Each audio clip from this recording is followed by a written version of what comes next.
But they are woefully out of date with the most recent styles, Caitrina protested. Still, something more said bothered her.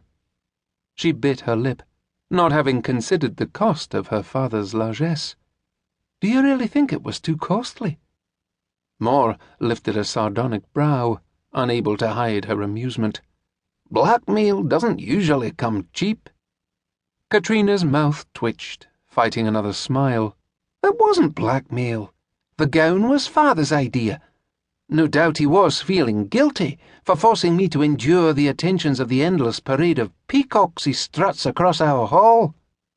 I think he agreed to have the gathering at Askog with the hope that with so many braw lads to choose from, I would find one to my liking, as if I were picking a bull at market. In truth, her father's insistence that Caitrina begin to search for a husband worried her more than she wanted to let on. It wasn't like him to be so stubborn. That was Moore's domain. Moore assiduously avoided the subject of marriage and returned to the gown. That man would have offered you the moon to see your tears dried. I suppose it could have been worse than one dress. She shook her finger at Caitrina. But one of these days, someone is going to come around who you can't twist around that pretty little finger of yours. Caitrina grinned. They already have. She leaned over and pressed a kiss on the wizened cheek. You? Ha! Moore chortled. Incorrigible scamp. Caitrina wrapped her arms around the old woman, resting her cheek against the scratchy wool of her erisage, savouring the warm, familiar scent of peat and heather, of hearth and home.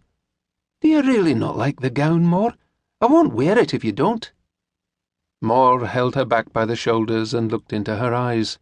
Don't listen to me, lass. I'm just a silly old woman who's worried about what the wolves may do to my wee lamb. Her gaze softened. You've been so sheltered, with no inkling of the wickedness of men. The back of her finger smoothed Caitrina's cheek. That gown simply reminds me that you are a woman full grown.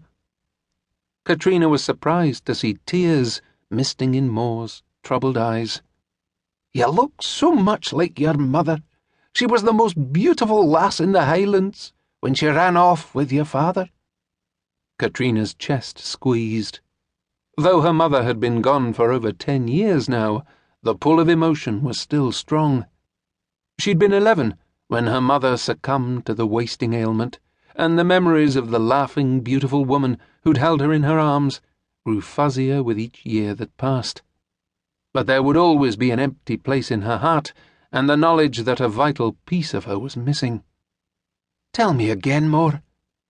She never tired of hearing the story of how her father had caught one glimpse of his enemy's daughter and fallen in love, of how her parents had met secretly for months, until her father finally convinced her mother to run away with him.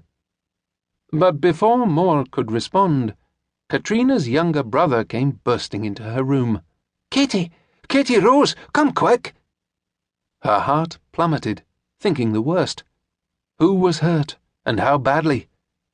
She grabbed Brian by the shoulders, and with a calmness she didn't feel, but with 3 brothers to take care of she'd unfortunately become used to, said, What's happened?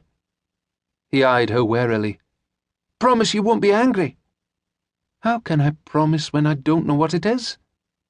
At only 2 and 10, Brian had yet to develop firm negotiating skills. He gave up bargaining and started with excuses. It wasn't my fault, he hedged. I told Una. At the mention of the little girl's name, Caitrina guessed what was wrong. Oh, Brian, how many times have I told you to keep those beastly dogs away from the kittens? He looked down at his feet, shamefaced.